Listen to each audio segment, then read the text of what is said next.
Imer brendida yangi model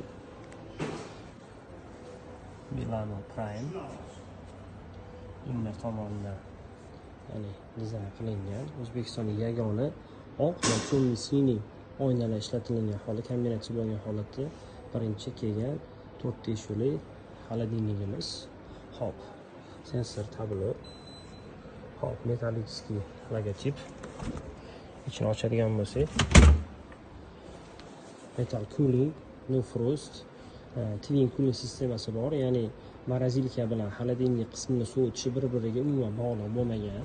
Bundan tashqari katta LED chiroq qo'yganmiz. Mahsulotlar bemalol ko'rinadi. Bundan tashqari koloniya oynalar, ya'ni qo'ygan mahsulotingizni bemalol ko'tarib beradi.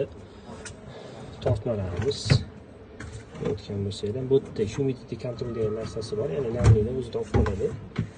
Ochilishlari hammasi cho'tki, chrome decoration bemalol ko'rsatsangiz bo'ladi. Hop, morozilka qismiga o'tamiz. Qiziq joyi bor.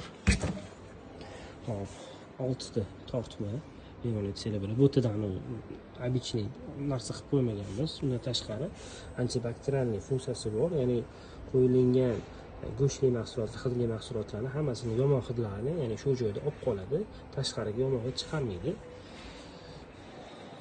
Ichi o'zaro ko'rinishi просто super, ideal ko'rinish. Bundan tashqari, ya'ni bu qismida chiroq ham qo'ydirilgan, ya'ni morozilkani ochganda ichiga, ya'ni chiroq tushib turishi uchun, ichki mahsulot ko'rib turishi uchun. Bu yerda ham bor xuddi shu narsa.